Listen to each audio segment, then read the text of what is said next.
Meus irmãos, paz do Senhor Jesus. Aproveitando que estamos de pé, vamos fazer menção da palavra de Deus, lendo o texto do Evangelho de Jesus Cristo, segundo escreveu Lucas, capítulo de número 2, a partir do versículo de número 39.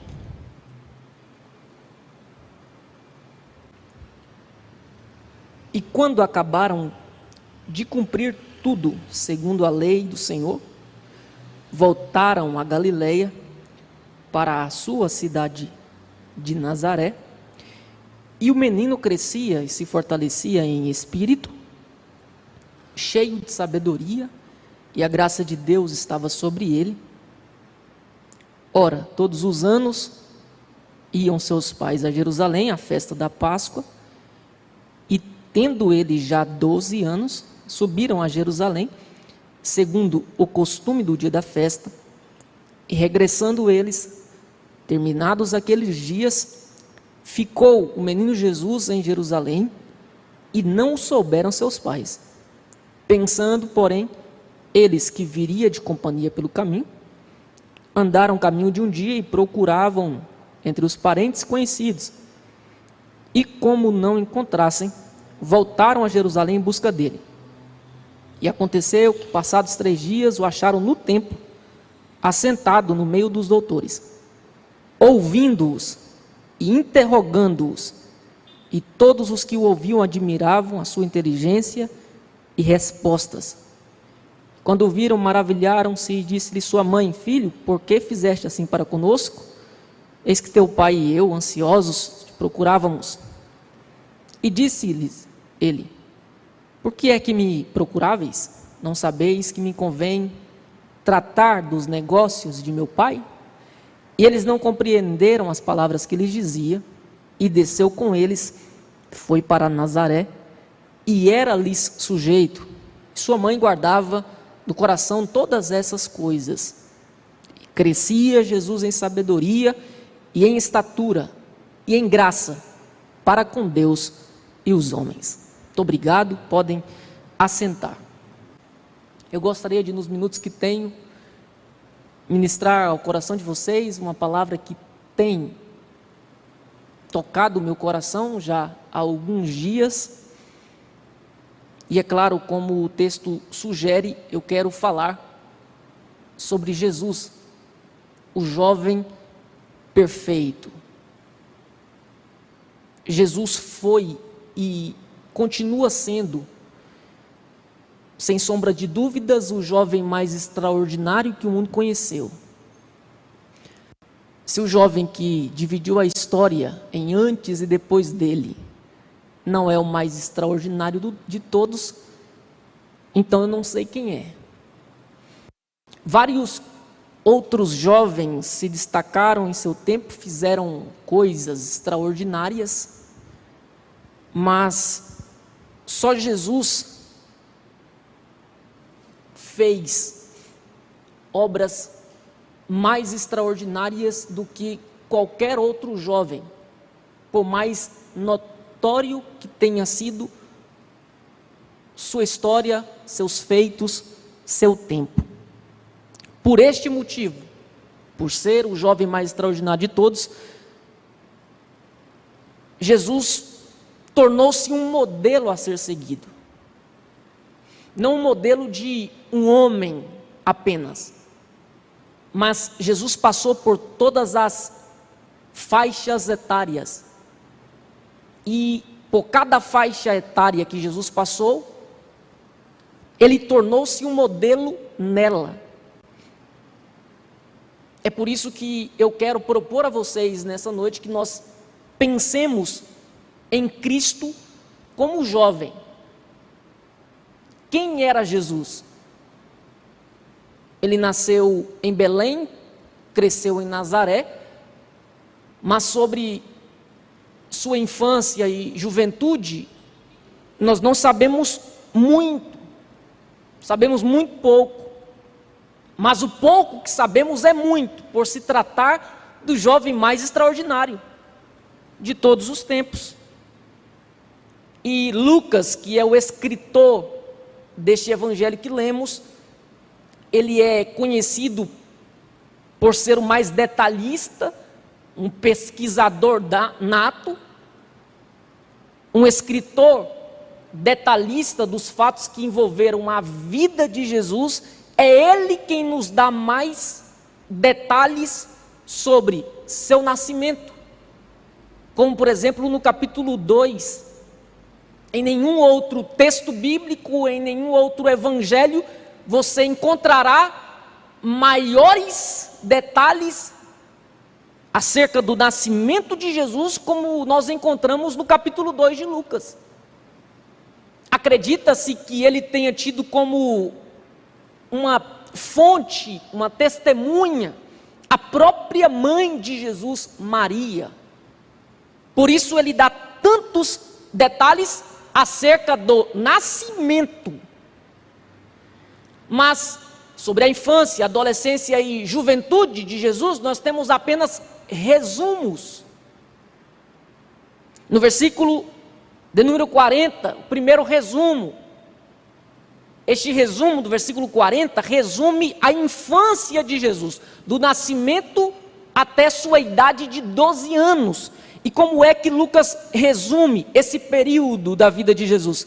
E o menino crescia e se fortalecia em espírito, cheio de sabedoria, e a graça de Deus estava sobre ele. Posteriormente a esse resumo, Lucas registra um evento que aconteceu quando Jesus tinha 12 anos de idade. No último versículo do capítulo, versículo 52, o segundo resumo. E se você ainda acompanha com a sua Bíblia aberta, você percebe que a expressão menino já não aparece mais. E crescia Jesus. Então este resumo do versículo 52 resume os 13 aos 30 anos da vida de Jesus. Então é isso que temos, e com isso devemos nos conformar. Tudo que passa, que excede a isso, de informação, de detalhe acerca da vida de Jesus, desde o seu nascimento até a sua idade adulta, não passa de invenções da mente humana, de lendas, de fábulas. Mas a Bíblia nos dá o suficiente, ainda que pouco, porque tudo que precisamos saber da vida de Jesus, sua infância, sua adolescência e de sua juventude, nós temos aqui neste texto. Só uma informação é suficiente: e Jesus crescia. O que nós precisamos saber desse período é que foi um processo de crescimento. Talvez você tenha ouvido alguém dizer: quem nasce grande é monstro.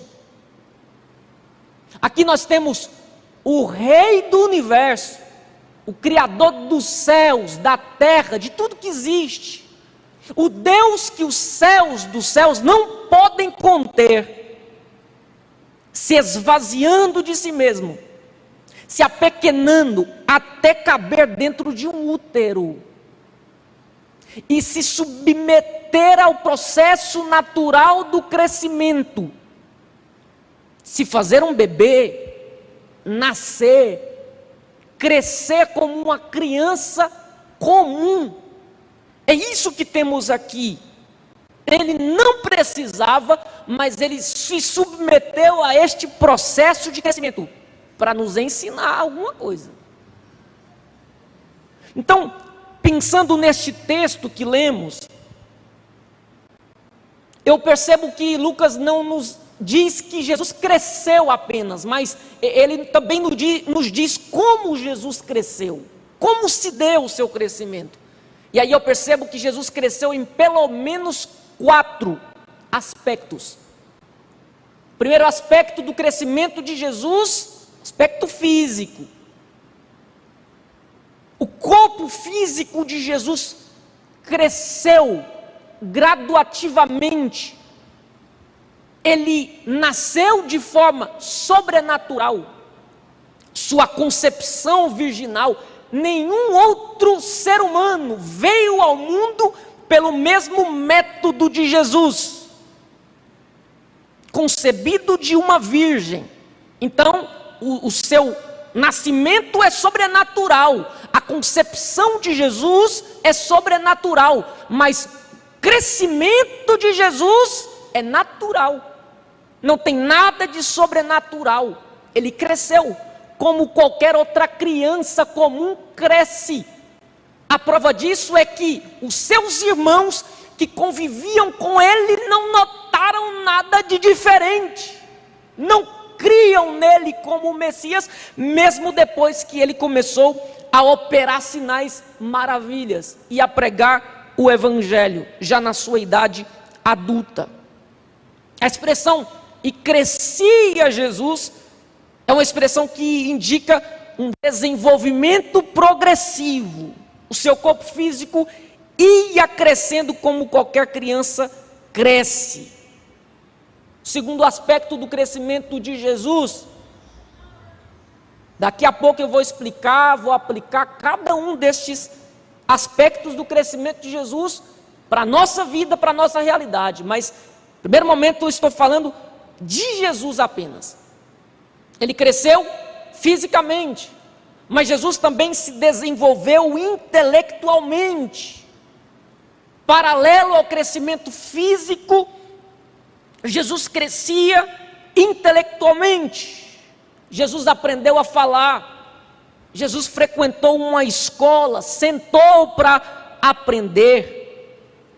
No versículo de número 46, Jesus aos 12 anos está assentado no meio de doutores, ouvindo-os, fazendo perguntas.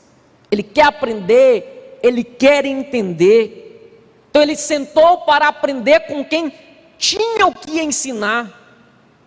Jesus valorizou o intelecto, o conhecimento.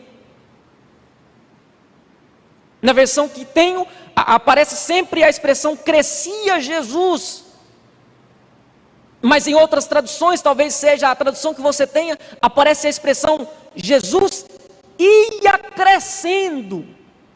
Deixa ainda mais claro que se tratava de um processo, ia crescendo. Jesus ia se enchendo de sabedoria.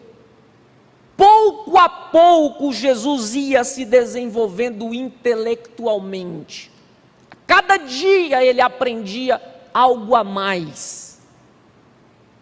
Terceiro aspecto do crescimento de Jesus: Jesus não cresceu apenas fisicamente e não se desenvolveu apenas intelectualmente. Jesus também se desenvolveu e cresceu espiritualmente. Vamos lá? Versículo de número 52, "E crescia Jesus em sabedoria", intelectualmente, "em estatura", fisicamente, "e em graça para com Deus". Jesus também crescia espiritualmente. O que é crescer em espiritualidade? É crescer no relacionamento com Deus, na intimidade com Deus. É aprender a se comunicar com Deus, a falar com Deus e a ouvir Deus. É se sujeitar à vontade de Deus, e isso Jesus fez. O escritor da carta aos Hebreus disse que Jesus se tornou perfeito por meio do sofrimento. Embora sendo filho, aprendeu a obedecer por meio daquilo que sofreu. Então Jesus precisou aprender, é o que o escritor da epístola diz. E o método do aprendizado de Jesus, a obediência em meio aos sofrimentos. Então, a cada ordem obedecida, a cada missão correspondida e atendida, Jesus crescia e se desenvolvia diante de Deus. E o resultado agradou ao Pai. No capítulo seguinte, capítulo 3 deste mesmo evangelho, o Pai diz: "Este é meu filho, em quem me comprazo". Então perceba que o pai não disse isso acerca de Jesus, seu filho, no final do ministério. Depois de Jesus cumprir toda a sua missão, toda a sua obra, morrendo na cruz do Calvário, o pai disse isso antes de Jesus começar a pregar, antes de Jesus começar a ensinar as multidões, antes de Jesus começar a curar os enfermos, limpar os leprosos e expulsar os demônios dos oprimidos.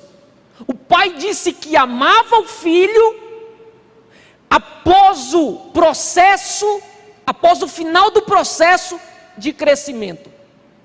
Aos 30 anos, quando ele estava sendo batizado nas águas do Rio Jordão. Então, isso nos faz entender que este processo serviu como desenvolvimento.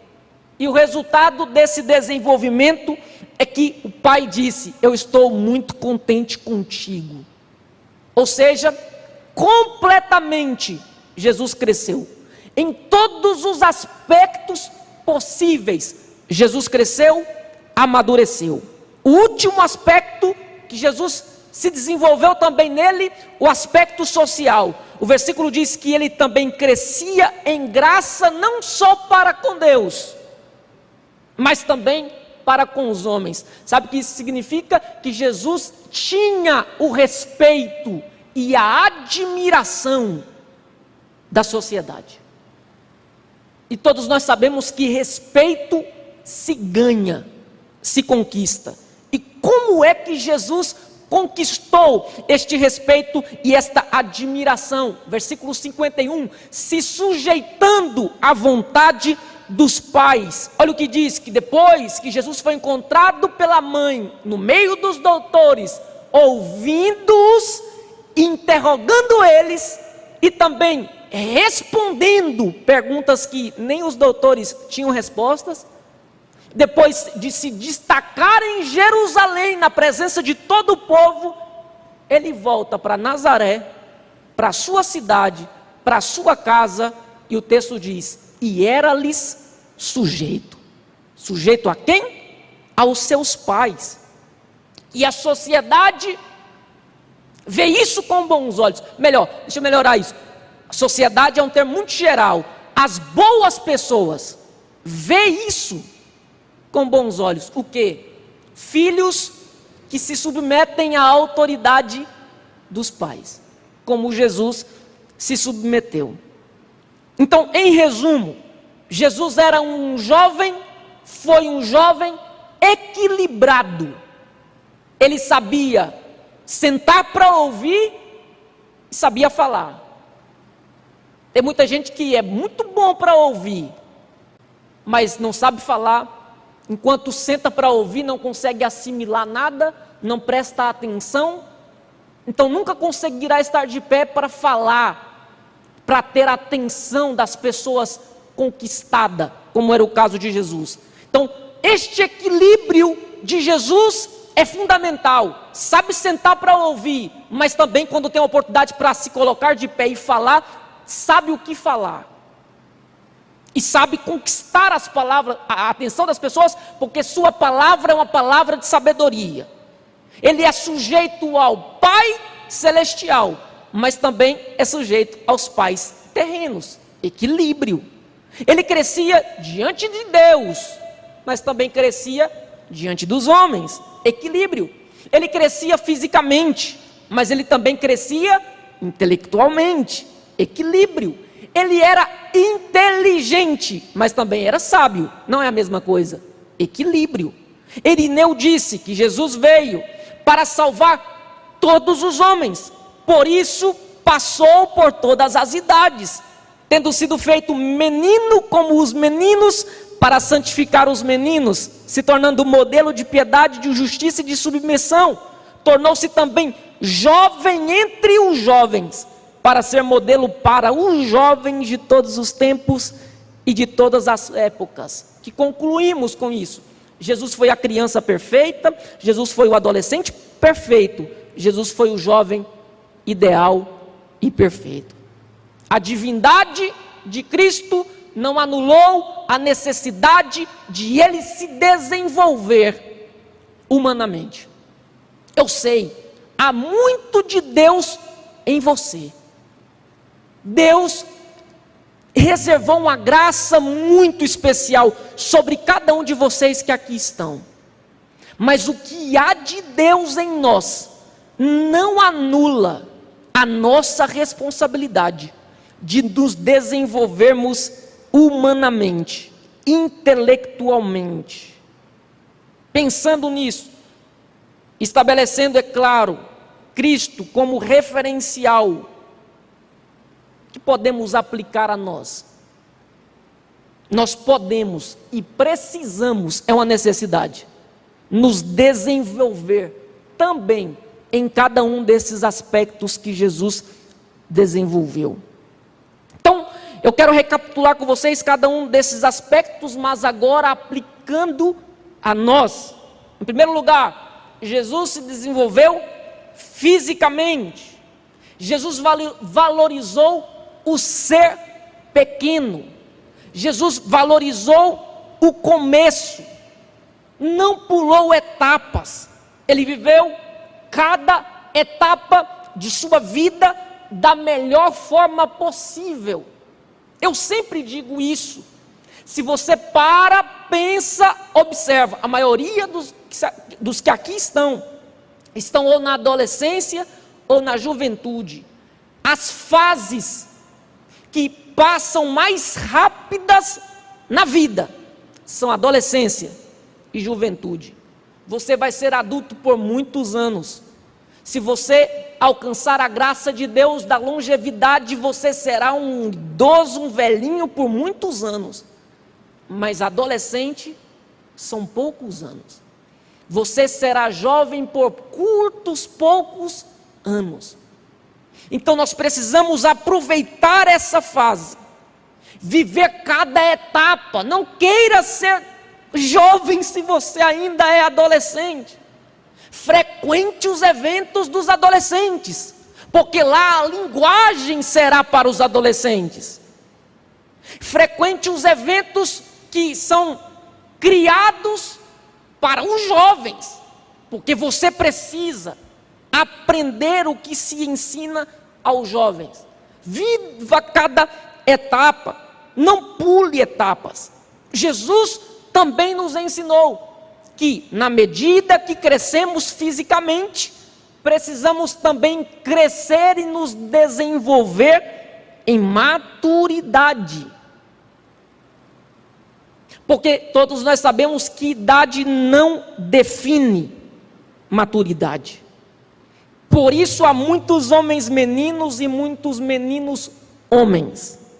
Tem idade de homem, mas é menino. Por outro lado, existem as exceções dos que têm idade de menino, mas têm atitudes, maturidade de homens. Então nós precisamos, olhando para Jesus, nos preocupar em atingir o mais rápido possível o nível de maturidade que corresponde à idade que temos. E como nós fazemos isso? Nos cercando de pessoas que já atingiram essa maturidade. A tendência de todos nós é assimilarmos ou nos parecermos com as pessoas das quais nós estamos próximos. Então, se você sabe disso, esteja cercado de pessoas que têm o que ensinar para você, de pessoas que têm o respeito e a admiração da sociedade por conta do nível de maturidade que já alcançou. Então sente para ouvir essas pessoas, busque conselhos dessas pessoas. Jesus cresceu fisicamente e paralelo ao seu crescimento físico, Jesus crescia em maturidade. Então, se olhassem para ele, pelas atitudes que ele demonstrava ter, pelas palavras que Jesus falava, As pessoas diziam: é um homem já. Mas se fosse perguntar a idade, descobririam: mas ele não tem idade de homem, mas tem maturidade de homem. Em segundo lugar, Jesus cresceu e se desenvolveu intelectualmente. O texto diz: e crescia Jesus em sabedoria. Sabedoria inclui conhecimento, porque todo sábio tem conhecimento, mas nem todo o que tem conhecimento é sábio, porque nós costumamos agrupar informação, conhecimento e sabedoria e pensar que é a mesma coisa, e não é. Informação é o que você reproduz. Quando você lê o noticiário, o jornal pela manhã, daqui a pouco você transmite a notícia que você leu a alguém. Você tem a informação e você acabou de transmitir. O que é conhecimento? É o que você assimilou para você, é o que você adquiriu, é o que você fala com propriedade. Isso é conhecimento. Agora, sabedoria tem a ver com a prática. O sábio é aquele que sabe levar para a prática da vida todo o conhecimento que adquiriu.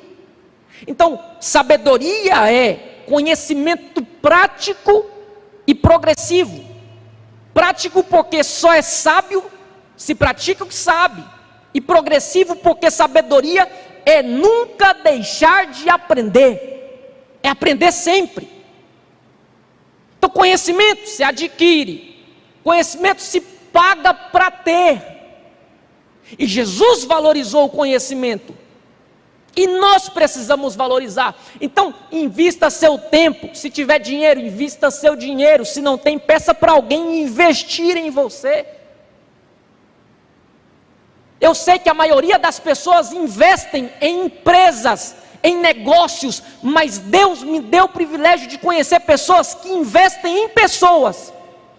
Investiram em mim, estão investindo em mim. E você também pode pedir a Deus para que te apresente pessoas que vão investir em você, no seu crescimento, desenvolvimento intelectual, para que você adquira conhecimento. Gaste tudo o que você puder, porque qualquer bem que um homem possa ter, por mais seguro que ele esteja, ele pode ser roubado de você. Conhecimento não. Ninguém rouba de você conhecimento. No capítulo 28 de Jó, ele fala sobre sabedoria. Sabe qual é a conclusão que ele chega? Sabedoria não pode ser comprada. Conhecimento pode, sabedoria não. Sabe o que ele diz? Onde se poderá achar sabedoria? Ele mesmo responde: o homem cava até o fundo da terra, arrisca sua vida, acha ouro, acha pedras preciosas, mas não acha sabedoria. Se perguntássemos ao abismo, Jó falando, sabedoria está aí? O abismo dirá, comigo não.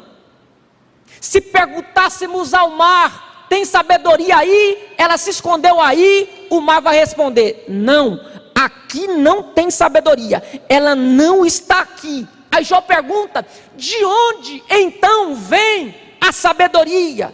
Ele mesmo responde, Deus conhece o caminho da sabedoria e sabe onde ela está. Aí ele conclui dizendo, temer ao Senhor é a sabedoria, e evitar o mal é entendimento.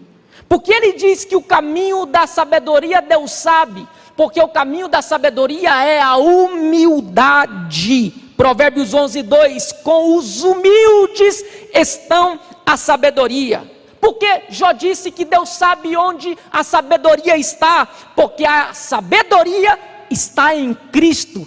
Cristo é a própria sabedoria. Paulo disse, escrevendo aos Colossenses: nele quem? Em Cristo estão escondidos todos os tesouros da sabedoria e do conhecimento. Então, por que o caminho da sabedoria é a humildade? Porque para conquistá-la, para adquiri-la, é preciso ter humildade, reconhecer que não tem, que não é, mas que precisa ser sábio, se humilhar e pedir a quem tem sabedoria.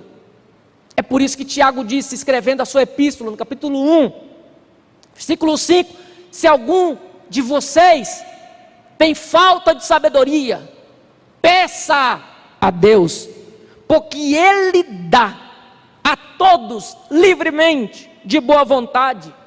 Então Salomão entendeu isso, pediu sabedoria a Deus. Moisés pediu sabedoria. No Salmo 90, Moisés diz: Senhor, nos ensine a contar os nossos dias, de tal maneira que alcancemos coração sábio, de tal maneira que alcancemos a sabedoria. Contar os dias não é contabilizar 1, 2, 3, 4, 5, não. Contar os dias é saber aproveitar todos os dias. Contar os dias é colocar Deus no centro da vida, é não se desesperar com o calendário, é não se desesperar com o amanhã, é viver dia após dia e viver cada dia para a glória de Deus. Então, em resumo, sabedoria é pensar bem e agir bem. Tem muita gente que pensa bem, mas não age bem. Então, esse é o equilíbrio que o sábio tem, e é o equilíbrio que nós podemos alcançar se Deus nos agraciar com a verdadeira sabedoria. Em terceiro lugar, Jesus cresceu espiritualmente. Irmãos, é inútil crescer fisicamente, crescer intelectualmente e desprezar a espiritualidade. Jesus cresceu fisicamente, Jesus cresceu intelectualmente e Jesus cresceu espiritualmente. Nós vivíamos dias, tempos, em que se valorizava por demais a espiritualidade e desprezava-se a intelectualidade. Mas hoje, nós vivemos o outro extremo, se valoriza por demais a intelectualidade. Eu preciso ser, eu preciso fazer, eu preciso estudar, eu preciso alcançar, só coisas terrenais. Mas se despreza a espiritualidade, crescer no relacionamento com Deus. Então, se você quer aprender a tomar as melhores decisões, se você quer aprender a discernir, a perceber as boas amizades e também as ruins, é necessário crescer no relacionamento com Deus. A intelectualidade não te proporciona isso, mas a sabedoria que Deus dá para quem é íntimo dele pode te fazer perceber para tomar as melhores decisões possíveis. E todos nós sabemos que decisões definem futuro. E a fase que estamos vivendo é a fase da nossa vida que precisamos tomar as maiores e mais importantes decisões, mas também é a fase em que nós estamos menos preparados para tomá-las. Então, se tem alguém que precisa pedir a Deus sabedoria, sou eu, é você. Porque das decisões que tomamos hoje, dependem o nosso futuro. Jesus se desenvolveu em espiritualidade, quando ele estabeleceu uma prioridade na sua vida, que era fazer a vontade do Pai. No versículo 49, ele está sentado no meio dos doutores, a sua mãe lhe pergunta: por que fizestes isto com a gente? Nós estávamos preocupados, nós estávamos te procurando. Ele responde: por que é que vocês estavam me procurando? Vocês não sabem que convém tratar dos negócios de meu pai. Ele estabelece aqui aos 12 anos uma prioridade. Em João capítulo 4, os discípulos disseram: mestre, come alguma coisa, está aqui o alimento, a mesma preparada. Ele disse: eu tenho uma comida para comer, e esta comida é fazer a vontade do meu Pai, daquele que me enviou a realizar a sua obra. Então Jesus sempre estabeleceu uma prioridade: fazer a vontade de Deus. Um adolescente que aos 12 anos, os seus pais se perdem dele, procuram, e quando o acha, o encontra no templo. Eu não quero nem dizer aqui onde é que os pais encontram os filhos hoje quando se perdem deles. É por isso que Jesus se tornou um modelo. Mas nós somos a geração que fazemos tudo errado e depois perguntamos: por que é que deu errado?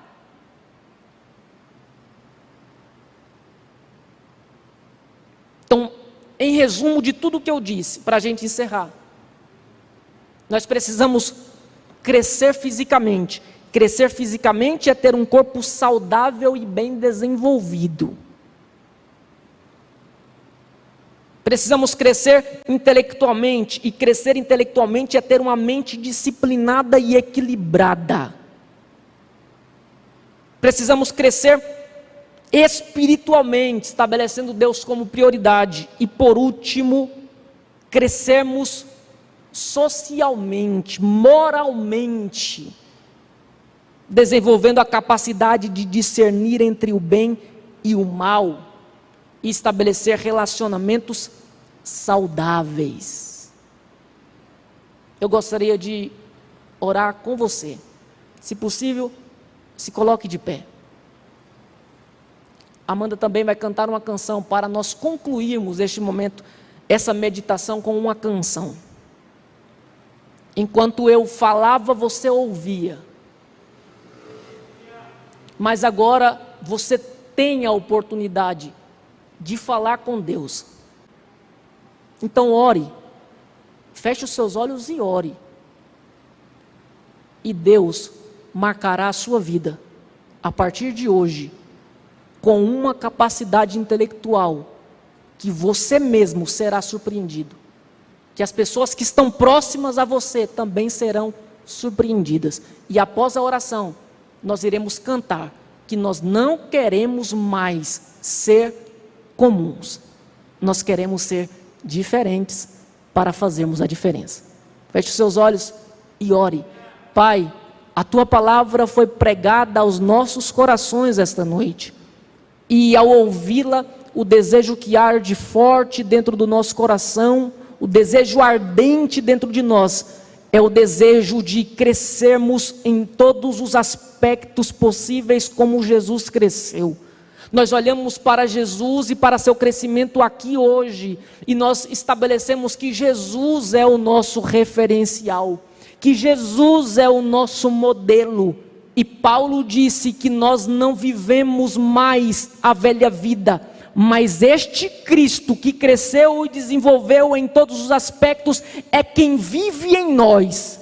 Porque Ele vive em nós, torna-se possível que nós também nos tornemos parecidos com Ele, que nós nos desenvolvamos, ó Deus, em todos esses aspectos, que esta igreja seja abençoada por aqueles que aqui estão e serão agraciados pela sabedoria que o Senhor está concedendo a eles, a sabedoria que eles não podem comprar, que eles não podem adquirir, que homem nenhum pode transmitir a eles, mas que o Senhor pode dar de boa vontade a todos quantos lhe pedirem.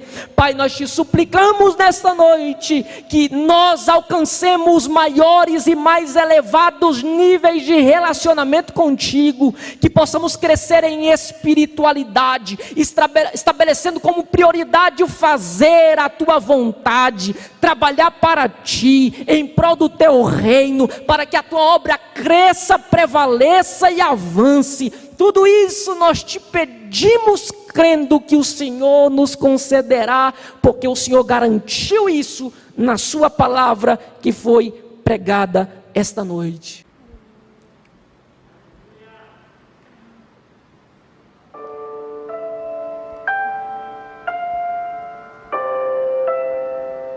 Agora você pode declarar isso. Declarar que nessa noite você toma uma decisão. A decisão que você toma é a de não ser mais comum, não ser mais um em meio à multidão, mas ser diferente, diferenciado. Eu já decidi Que você decidiu. Não quero mais viver por mim, fazer minhas vontades. É a melhor decisão que você pode tomar. Pois já não vivo eu, é Cristo quem vive em mim. É de mentira? Eu vivo, é a verdade. Não quero ser mais um. Que você quer. Eu quero ser segundo o teu coração, andar na tua direção, fazer somente tua vontade. Jesus, não quero ser mais um em meio à multidão, mas para isso eu preciso da tua unção, pra diferença eu fazer. Esse é o nosso pedido, essa é a nossa oração, Jesus. Nós cansamos da mediocridade, nós queremos estar sempre acima da média.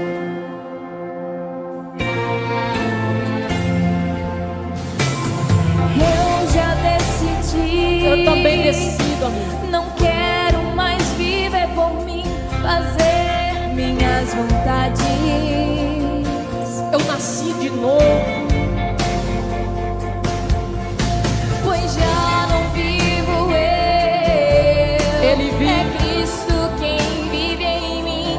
Eu vivo, é a verdade. Deixa o mundo viver uma mentira, não uma ilusão. Quero ser mais um. Diga que você quer. Eu quero ser segundo o teu coração, andar na tua direção, fazer somente tua vontade. Não quero ser mais um em meio à multidão, preciso da tua unção, pra diferença eu fazer. Eu quero ser segundo o teu coração, andar na tua direção, fazer somente tua vontade. Não quero ser mais um em meio à multidão, preciso da tua unção, Pra diferente. pra diferença eu fazer. Eu quero ser segundo o teu coração, andar na tua direção, Fazer somente tua vontade. Não quero ser mais um em meio à multidão, preciso da tua unção, pra diferença eu fazer. Aleluia. É isso que nós queremos, Jesus. Quantos querem também? Glória a Deus. Aleluia. Obrigado, amor.